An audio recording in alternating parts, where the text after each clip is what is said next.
Саламатсыздар ма, білім алушылар? География пәні бойынша сабағымызды бастаймыз.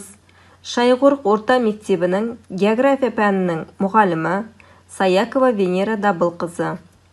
Бүгінгі сабағымыздың тақырыбы гидросфера және оның құрамдас бөліктері. Сабақтың мақсаты гидросфера және оның құрамдас бөліктерін сипаттайды. Бағалау критерийі: гидросфера түсінігі туралы біледі, гидросфераның құрамдас бөліктерін атай алады, судың қасиеттерін ажыратады, гидросфераның құрамдас бөліктерінің ерекшеліктерін сипаттайды, гидросферадағы су айналымын талдайды.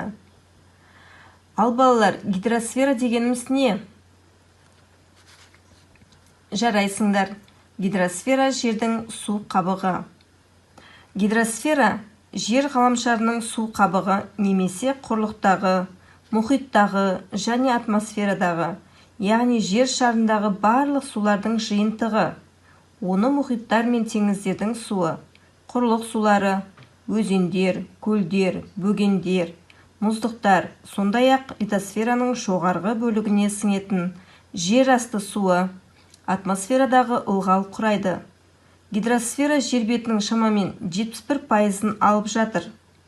Гидросфераның шамамен 94%-ын мұхиттар мен теңіздер құраса, 4%-ы жер асты суларының, шамамен 2%-ы мұздықтар мен қарлардың, 0,14%-ы құрлықтардағы жер үсті суларының, яғни олар өзен, көл, батпақ, осы үлестеріне тиеді. Гидросу, сфера шар. Су дегеніміз жер бетіндегі ең көп таралған және ең төтенше зат. Су үш күйде болады: сұйық, қатты, газ. Ал балалар, суретке назар аударамыз.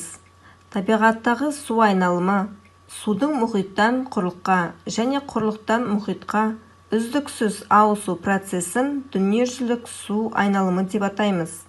Табиғаттағы су айналымының маңызы өте зор. Ол гидросфераның жеке бөліктерін біріктіріп қана қоймайды. Сонымен бірге гидросфераны, литосфераны, атмосфера мен тірі ағзаларды бір-бірімен өзара байланыстырады. Ал олай болса балалар, суреттегі табиғаттағы су айналымы тізбегін түсіндіріңдер. Су айналымының қандай маңызы бар екенін айтамыз. Келесі суретке назар аударамыз. Ең ауданы үлкен көл. Қалай айтылады? Каспий теңізі. Ең терең көл Байкал көлі. Жарайсыңдар. Су тегімен оттегінің қалыпты жағдайларында тұрақтылығын сақтайтын қарапайым химиялық қосылысы.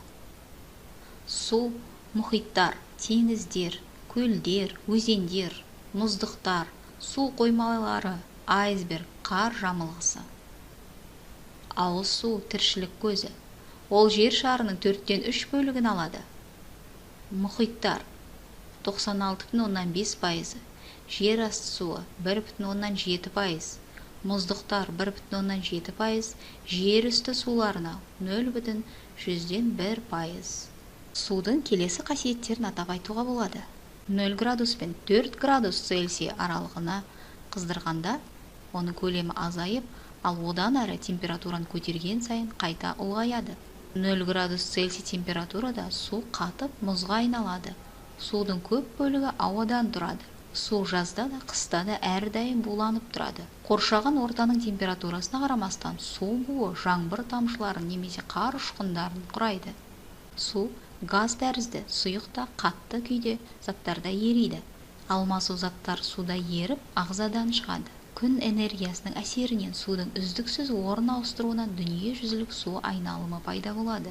Табиғаттағы мұхит пен атмосфера қатысатын су айналымы, мұхит бетінен буланған су тамшылары атмосферада конденсацияға түсіп, мұхитқа қайта жауын күйінде оралады.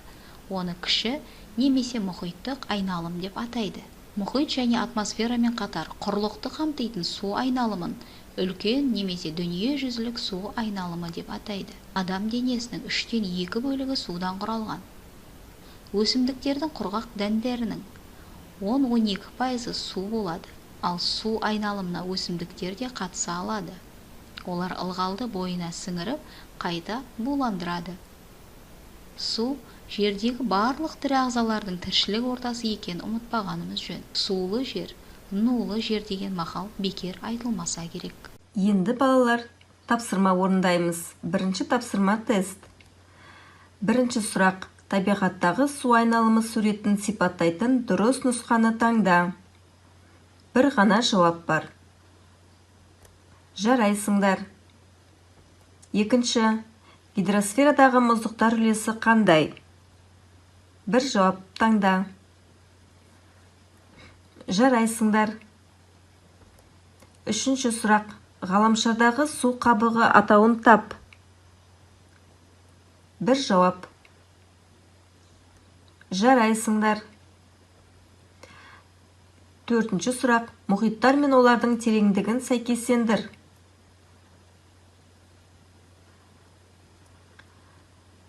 Жарайсыңдар. Келесі екінші тапсырма: ең ерекше кестесін толтыр.